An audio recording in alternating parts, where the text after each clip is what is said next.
Madam, anong nangyari dito, madam, sa iyo? Sa... Nahulog lang yung kuya sa CR. Ito, pagkalagay ko. Sa CR? Bumaksak sa tubig, hindi? Hindi, sa lapag lang. Lapag lang. Ginawa ko kasi sa flashlight. Ah, okay. 2 beses na. Sige, gawin na natin.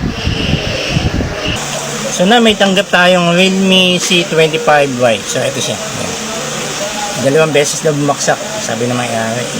So ito gagawin natin tonight. So let's go.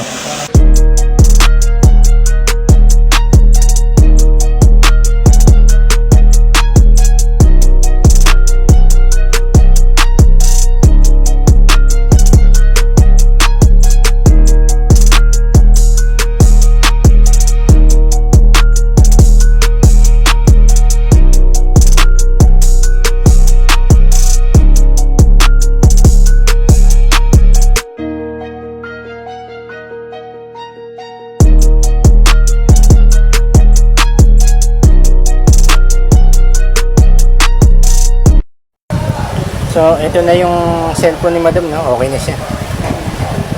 Maayos na. Madam, thank you, ha. Salamat sa tiwala. God bless po.